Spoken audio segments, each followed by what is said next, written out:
Bom dia, galera. Bom dia, pessoal. Segunda-feira, 13 de julho de 2020, o ano que parece estar começando. Bem-vindo, pessoal aí do Insta, bem-vindo, pessoal do Face. Dia começando, alguns acordando, alguns ainda dormindo. Muito bom, galera. Uma nova semana começando, muitas oportunidades, e se você está curtindo essa série de lives aí, vai convidando os seus amigos, o pessoal está fazendo um baita trabalho, valeu, galera.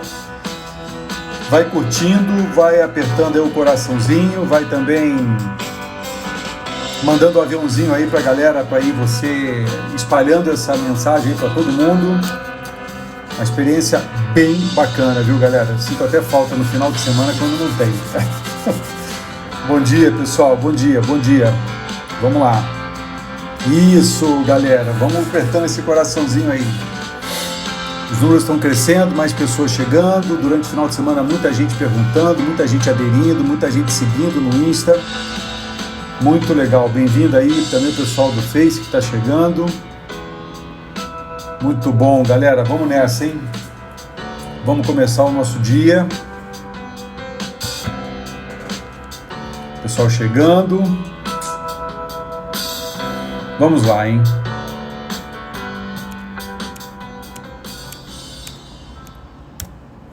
Bom dia, galera. Bom dia, boa semana.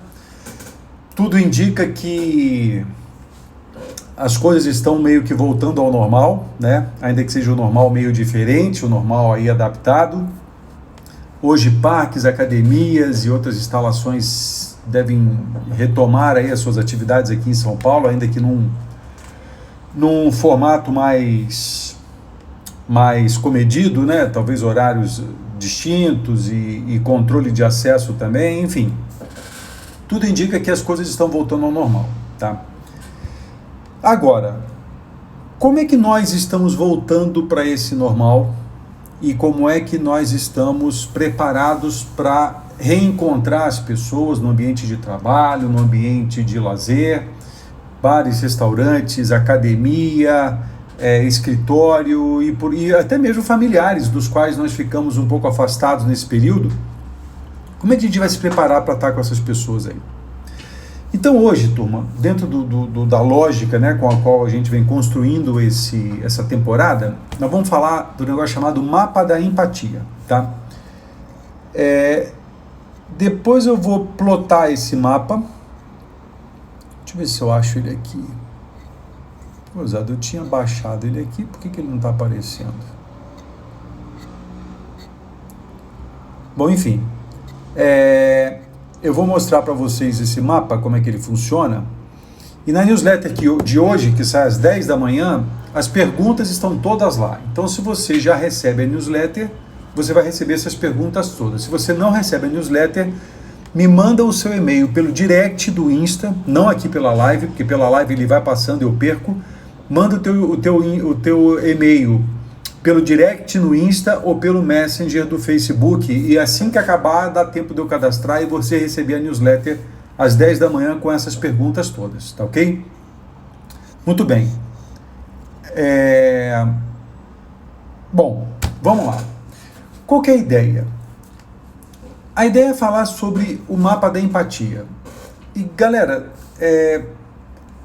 empatia, todo mundo sabe, né? Pelo menos conhece o termo, é aquela habilidade que você pode desenvolver para se colocar no lugar do outro.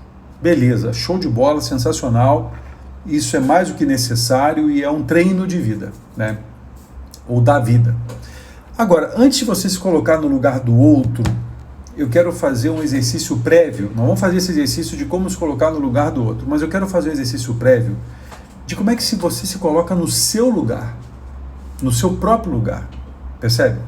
Ou seja, para eu poder ter empatia pelo outro, para eu poder entender como o outro pensa, entender como o outro sente, entender como o outro vive a vida dele ou dela, eu tenho que entender como é que eu sinto, como é que eu vivo, como é que eu sinto e penso e como é que eu vivo a minha vida. E aí a gente tem uma oportunidade absurda, enorme, porque acredito eu que a maioria das pessoas seja condicionada e levada a viver uma vida olhando sempre para o outro, né? Criticando o outro, julgando o outro, observando o outro, tecendo verdade sobre o outro, dando palpites na vida do outro. Mas como é que você pode fazer isso a partir da sua própria vida? Como é que você pode, começar a construir sua própria vida a partir do seu próprio referencial? Porque aí sim, na hora que você aprende a ter essa leitura da sua própria vida, aprendendo escreve isso, galera, aprendendo com você mesmo, você pode estender esse aprendizado ao outro, tá? Esse talvez seja o grande obstáculo, a grande fronteira a ser ultrapassada no mundo dos relacionamentos. Primeiro entender como eu opero, como eu funciono, como eu vivo a minha própria vida, para depois então compartilhar essa minha vida com o outro. Eu mandei um texto se não me engano foi quinta ou sexta-feira, sobre relacionamentos, onde eu fiz uma introdução. Obviamente o texto não é meu, o texto é do Osho, e eu ainda estou trabalhando aqui para narrar esse texto num vídeo e publicar esse negócio, porque ele é muito poderoso. Eu tenho esse texto escrito aqui no meu cockpit aqui, né, na minha mesa de trabalho, e todo santo dia eu leio esse texto. Então veja, o mapa da empatia está aqui, ó. Tá prontinho, tá? Fiz ele hoje de manhã. Eu vou tirar essa foto, vou mandar aí nas nossas redes sociais. Quem recebe newsletter vai receber ele desenhadinho, bacaninha, num PDF bacana que você vai poder baixar. E se você não recebe a newsletter, me manda seu e-mail de novo, tanto pelo direct aqui no Insta, quanto pelo Messenger aqui do Facebook. Dá tempo de eu colocar essa mensagem, o seu e-mail na minha base e te mandar esse mapa da empatia aqui. Mas antes de fazer com o outro, eu quero convidar você a fazer com você mesmo. Então vamos lá.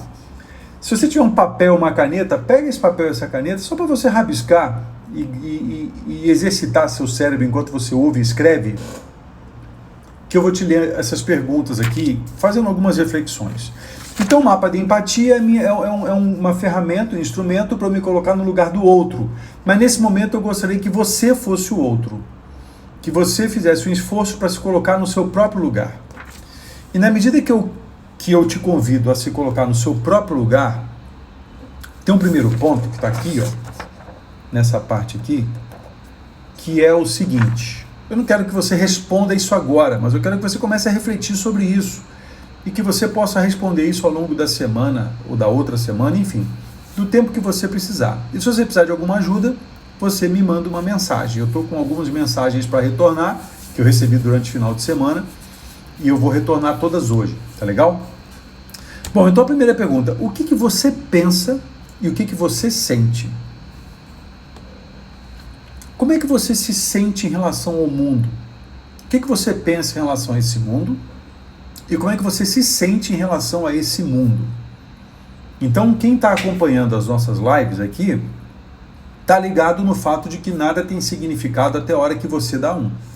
Então, qual é o significado que você está dando para o mundo que você está vivendo? É um mundo de ameaças ou é um mundo de oportunidades? É um mundo de dores ou é um mundo de prazeres? É um mundo que só tem custo ou tem algum benefício viver nesse mundo? Como é que você está dando esse significado para o mundo que você está vivendo? Tenho tido conversas espetaculares com pessoas assim, incríveis, me dando aulas sobre como dar significado para o mundo nesse caos. Como transformar o caos numa ordem. Isso é uma decisão pessoal, isso não é uma coisa da circunstância, uma coisa do observador. Então, esse exercício é um exercício de você qualificar o seu observador. O observador que você é do mundo, o observador que você é de você mesmo. Quais são as suas preocupações? Você está preocupado com o quê? Com dinheiro? Está preocupado com saúde? Está preocupado com a vida dos outros? Está preocupado com os lançamentos do cinema? Está preocupado com a televisão? Com a sua imagem nas redes sociais? O que você está preocupado? Quais são suas preocupações hoje? Manter o seu emprego, melhorar, qualificar, desenvolver, se tornar alguém melhor? Qual que é a sua preocupação? Quais são os seus sonhos? Se você ainda os tem, quais são os seus sonhos? Isso é uma pergunta de extrema importância, pessoal, e ela não pode ser retórica. Porque há uma percepção de que o adulto, né, depois que atinge a idade adulta, que ele começa a trabalhar com conhecimento, que ele começa a trabalhar no mundo corporativo, nas relações adultas e tal, ele mata a criança que habitou ele durante muito tempo, né? E matar a criança é como se você matasse o seu passado. Lembra que a gente falou sobre passado, presente e futuro? São estados de vida do tempo. Você não pode fragmentar, isso é parte do todo. Então, quando você mata a criança que você foi, você se torna um adulto chato, um adulto ranzinza, um adulto alegre, um adulto bem-humorado, um adulto criativo, um adulto brincalhão. É um adulto que manteve a sua criança viva. Ele denota uma criança que de fato sobreviveu. Entende isso? Então, uma pessoa que não tem sonhos, que não consegue imaginar o seu futuro, achamos quem, Célia? Quem achamos que não podemos sonhar mais? Você não pode mais cometer esse equívoco não, hein? Você acha que todo mundo achamos que não podemos sonhar mais? Mentira disso. Eu tenho certeza que eu posso sonhar e tenho um arquivo aqui no meu computador com todos os meus sonhos, escritos ali, registrados. Ah, bom, você acha que não pode sonhar mais. E olha que você trabalha numa entidade chamada Make-A-Wish. Olha que coisa incrível, né? Como é que você, que trabalha para realizar sonho de crianças com doenças e problemas de saúde, muitas vezes fatais ou letais, perdeu a capacidade de sonhar? Célia Enge, abre o teu olho, hein, mulher? Presta atenção. Então, veja, pensa nisso. Quais são os seus sonhos? Se você não tem nenhum, comece a pensar neles, porque você só precisa reativar o processo para reativar o software de imaginação e sonho que você tem dentro de você. Ele está aí. Você pode ter matado ele por conta de não ter animado, por conta de não ter alimentado, por conta de não ter utilizado, mas ele está aí. Começa a se dar o direito de sonhar. Então, com base nisso, você começou a ter algumas perguntas reflexivas sobre quem você é, o que você pensa, melhor dizendo, o que você sente. O que você pensa sobre o mundo, o que você sente sobre o mundo e, consequentemente, Fausto está certo, como é que você vai agir diante desse mundo, para você começar a entender como é que o outro pensa, como é que o outro sente, como é que o outro age e você começar a se colocar no lugar dele. Mas não adianta tentar se colocar no lugar de alguém sem você ter se colocado no seu próprio lugar. Às vezes eu falo as coisas um pouco repetitivas para que isso se grave de maneira bem contundente na sua mente. Bom, aí veja, você está vivendo no mundo, ao seu redor, e a pergunta é, o que você ouve? O que você ouve por onde você passa, né? Quais são as pessoas e as ideias que mais te influenciam? Estou falando desse lugar aqui agora, ó. Desse lugar aqui do mapa, tá legal? O que você ouve? Porque, veja, toda a tua percepção de mundo vem dos seus sentidos, né? Da sua visão, da sua audição, do seu olfato, do seu paladar, do seu toque. É aqui que você capta, são seus receptores para que você comece a dar um certo significado ao mundo.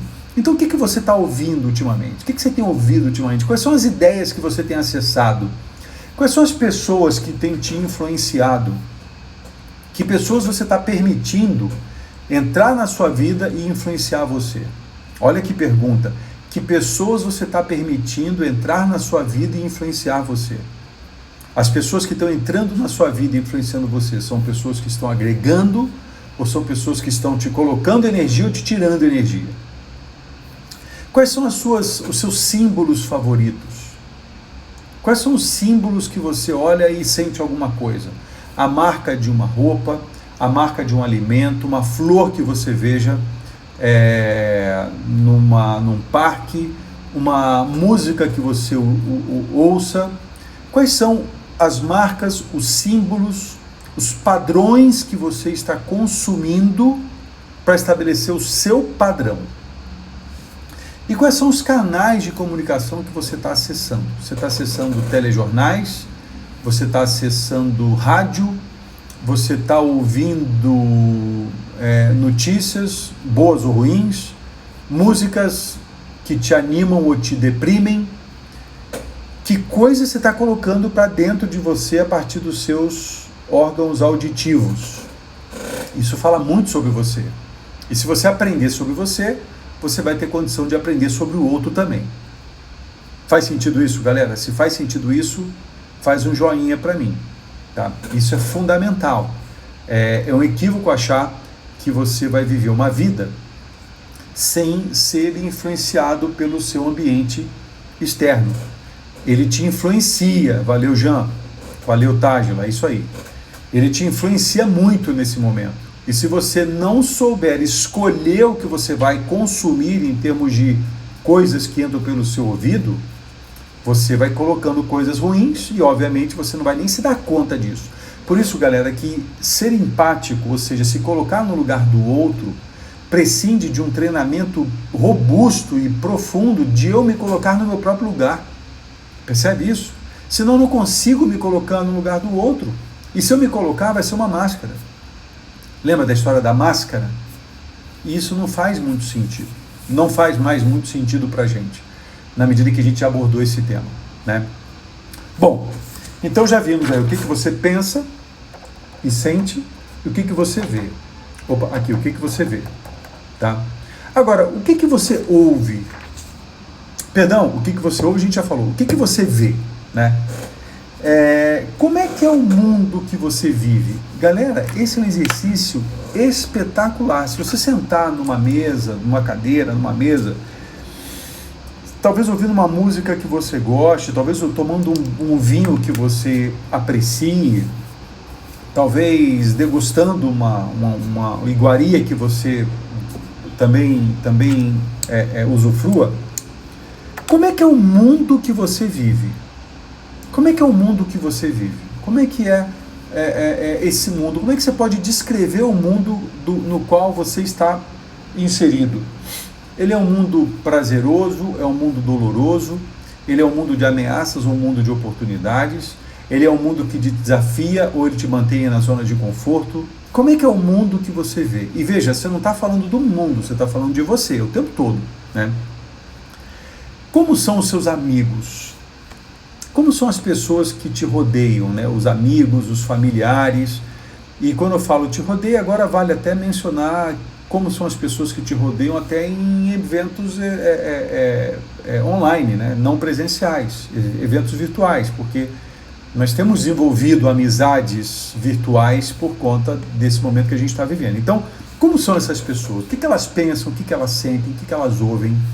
É aí o primeiro exercício de se colocar no lugar do outro. Quando você está fazendo o seu exercício de colocar no lugar do desse que você é. Né? O que é mais comum no seu cotidiano? Você tem uma rotina? Né? E como é que é essa sua rotina? Você administra essa rotina? Você tem contato com ela? Ou você vive no automático? Fazendo um monte de coisa, se alguém te perguntar, fulano, o que você fez ontem meio-dia? Cara, eu não tenho a menor ideia. Olha que descolamento é isso. Como é que pessoas se descolam das suas próprias vidas quando elas passam dias e não tem ideia do que fizeram desses dias. Isso é viver muito no automático. E aí, se eu vivo muito no automático comigo mesmo, como é que eu vou ser empático ao outro? Como é que eu vou desligar o piloto automático e colocar e segurar o manche e viver a vida do outro como ele vive a vida dele? É um exercício prévio para depois fazer, primeiro comigo, depois com o outro. Sempre nisso. Eu, depois o outro. Primeiro comigo, depois com o outro. Então veja, o que você vê ao seu redor tem uma influência tremenda. A maioria de nós é muito visual, né? Muitos somos auditivos, né? E muitos somos sinestésicos, né? Gostamos de sentir as coisas. Percebe que aqui a gente está trabalhando exatamente esses dois principais sistemas, ou dois principais sentidos. O visual e o auditivo, tá? Isso é muito legal. E agora o sinestésico, né? O que você faz, o que você fala? Sobre o que você costuma falar? Quais são as suas conversas? Suas conversas são sobre problemas, suas conversas têm um tom mais reclamatório, tem um tom mais de lamento, né? Suas conversas têm um tom mais de reclames e como é que fala? É uma conversa mais rabugenta ou é uma conversa mais agradecida, uma conversa mais grata?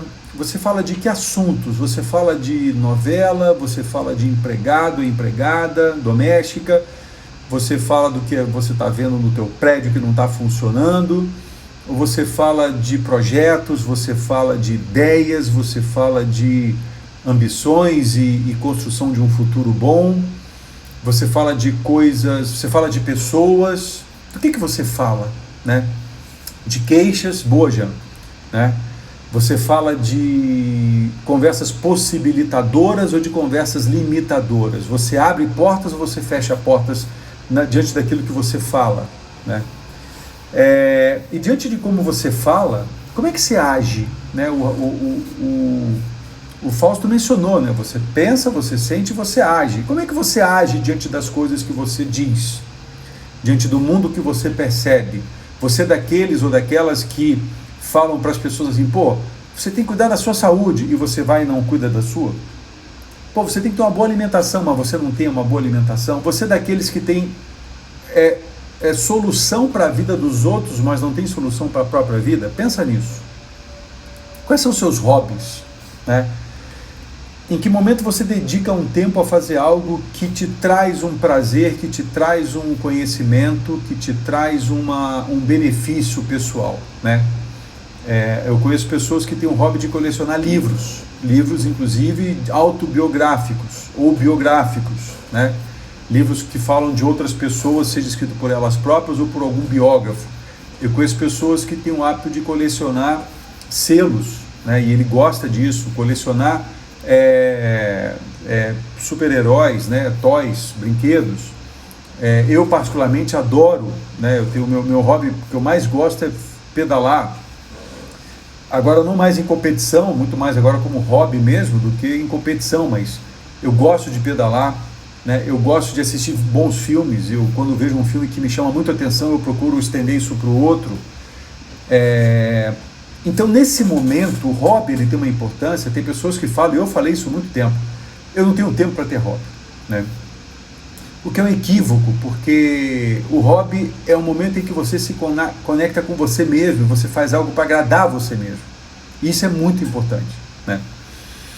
Então, o que você fala, o que você faz? Procura prestar atenção nisso, né? O que você fala, o que você faz. Se você fala uma coisa e faz outra, há uma oportunidade. Se você fala uma coisa e faz em linha com aquela coisa, faz total sentido, entende? Então, coerência, consistência, disciplina, galera, isso é fundamental. Disciplina é liberdade, né? Consistência é o padrão. A gente está trabalhando aqui para elevar o padrão. Então, eu vou sempre colocar essa questão à tona. Como é que você está elevando o seu padrão? E esse conjunto de perguntas, ele faz você pensar sobre isso. Bom, então já vimos aqui, olha, o que penso e sinto, o que vejo, o que ouço, o que falo e faço. Olha que volta bacana. E agora vamos ver aqui, quais são as suas dores? Quais são as suas dores? Do que você tem medo? Galera, eu estava preparando esse material para essa nossa live. É claro que eu entro em contato com os meus medos. Nossa, Binato, mas você tem medos? Claro que tenho medos. Óbvio que tenho medos. A questão não é ter medos, a questão é como eu lido com eles, né? Então eu fiz a minha lista do que eu tenho medo. E hoje a minha lista é bem menor do que foi há 10, 15 anos atrás. Há 20 anos atrás a minha lista de medos era tremenda, era enorme. Até porque eu nem conhecia direito a mim próprio. Quais são minhas frustrações? Sim, tenho guardado no meu passado aí algumas frustrações. Elas estão ressignificadas. Elas estão devidamente trabalhadas, mas elas existem, estão lá no meu radar, entendeu? Ali como ponto de aprendizado. Que obstáculos eu preciso superar para realizar os meus sonhos, para conseguir aquilo que eu desejo? E acredite em mim, viu? Por mais que você escreva obstáculos externos, no fim das contas os obstáculos são todos internos, são todos dentro, nunca fora. Mas faz esse exercício, depois se você quiser compartilhar comigo, no privado, não no público, fica à vontade, isso é muito pessoal. Quais são os obstáculos que você precisa superar? Quais são os seus medos? Quais são suas frustrações? Quais são suas dores emocionais que, se você superar, você parte com mais energia para realizar os seus desejos. Acredita em mim, todas as pessoas com as quais a gente se relaciona, quando tem alguma dificuldade, essa dificuldade é muito mais emocional do que intelectual, do que físico, do que qualquer outro tipo. E você sabendo disso sobre você, você aprende mais fácil sobre o outro. Então a gente viu aqui, quais são as suas dores. E agora quais são as suas necessidades, né? Que podem, uma vez não satisfeitas, gerar dor, mas ainda não são dores. São necessidades, são coisas que você acredita que são fundamentais, né? Então, quais são as suas necessidades? O que é sucesso para você? Como é que você define ou conceitua sucesso? Isso é muito legal. Tem muitas pessoas que estão em busca do sucesso. Aí você pergunta para ela assim, o que é sucesso para você? Do que você está em busca? Ela fala, não sei. Então, se a pessoa está em busca de algo que ela não sabe, ela tem um problema. Porque ela pode ter aquilo ao redor dela e ela ainda não identificou, porque ela não está ligada nisso, né? Olha que legal, a mãe da Daisy está aqui presente com a gente, a Lu. Bem-vinda, Lu. Que orgulho, né, Daisy? Legal, bacana. Então, o que é sucesso para você? Como é que você conceitua isso? Né? Isso está muito ligado a seus sonhos também. Como é que você faz para decidir aonde você quer chegar na sua vida? Né? E esse onde você quer chegar, pessoal, é uma jornada contínua. Uma vez que você chegue num lugar, esse lugar onde você chegou vai ser origem para outro, e que vai ser origem para outro. Quer dizer, é um jogo sempre de origem e destino. Origem que vira destino, destino que vira origem, origem que vira destino, destino que vira origem, e a gente vai evoluindo assim, vai caminhando a humanidade. Quando você decide pelo seu próprio mapa, e aí o nome, né, o mapa da empatia, você está chamando a sua vida para a sua própria mão. E se você pudesse, com uma vara de condão, com um pó mágico, o que acabaria com os seus problemas? Quais são os recursos, e é natural que nesse primeiro momento você pense em recursos externos, mas quais são os recursos que, se você tivesse, e você vai pensar, é natural que você pense primeiro em recursos externos, mas com o tempo você vai ver que os recursos principais eles são internos. O que acabaria com os seus problemas? Lembra que a gente falou de problema? Problemas são resultados não desejados. O que acabaria com os seus problemas? A maioria das pessoas fala, Binato, se eu tivesse mais dinheiro, se eu tivesse um chefe melhor, se o meu marido ou esposa fosse um pouco mais compreensivo, se eu morasse num lugar mais bacana, se eu tivesse mais tempo. Então veja, sempre são, né, na maioria das vezes, não sempre, mas na maioria das vezes as pessoas atribuem a solução dos seus problemas a algum recurso externo. E isso é um equívoco. É um equívoco. Os recursos são internos. E eu já ouvi isso há 25, 30 anos atrás, me falavam isso, eu, não conseguia entender esse negócio. Eu não conseguia entender isso. Na verdade, eu não conseguia entender e muito menos sentir. O processo começou a se dar quando eu comecei a entender e não sentir. Aí eu me dei conta que eu estava fragmentado. Eu entendia, mas eu não sentia. E eu precisava conectar esse negócio. Galera, esse exercício vai fazer você conectar. O que você pensa, o que você sente, o que você faz. E aí você vai atingir um outro padrão, um outro patamar de autoconhecimento. Ok, galera? E na hora que você fizer isso com você, e você perceber os resultados disso, e você já sabe, se você tiver alguma dificuldade ou precisar de alguma ajuda, você me aciona, aí você está preparado e estará sendo convidado ou convidada a fazer isso com o outro, né? Conversar com o outro, uma conversa amena. Qual é a sua percepção de mundo? Quais são as suas preocupações? Quais são os seus sonhos? Né? Às vezes é legal fazer isso com o seu filho, fazer isso com o seu marido ou esposa, fazer isso com o seu cliente, né? Fazer isso com o seu colaborador, a pessoa que está na tua equipe, ou fazer isso até com o teu próprio chefe, entendeu? Fazer isso com qualquer pessoa que você queira. Mas eu tenho certeza absoluta, sem medo de errar, quando você treina isso com você joga isso, no jogo que você vai jogar na sua vida, o jogo é muito mais fluido, percebe? É muito mais fluido. E de novo, a gente vai naquela linha, né? Amar ao próximo como eu amo a mim mesmo. Então ame-se muito, mas é muito, muito. De uma maneira real, não egoísta. Ame-se muito, para que quando você estiver na frente de alguém, você possa dar o seu melhor. Não aceite nada do que o seu melhor. Suba esse padrão, sobe essa barra, e a vida vai ser muito mais legal, pode acreditar. Ok, pessoal? Olha, amanhã nós vamos falar sobre força ativa e força reativa, hein? Que forças tem em você que fazem você entrar em ação e que forças tem em você que fazem você reagir diante do mundo. Então se liga nisso, porque vai ser muito legal. E é em tempos como esse que a gente aprende de novo, que a gente aprende a doar, que a gente aprende a amar, que a gente aprende a ser uma nova pessoa. Valeu? Galera, excelente semana para você, uma excelente segunda-feira, boa jornada, força sempre e vamos com tudo, hein? Até mais, pessoal. Valeu. Até amanhã. Tchau.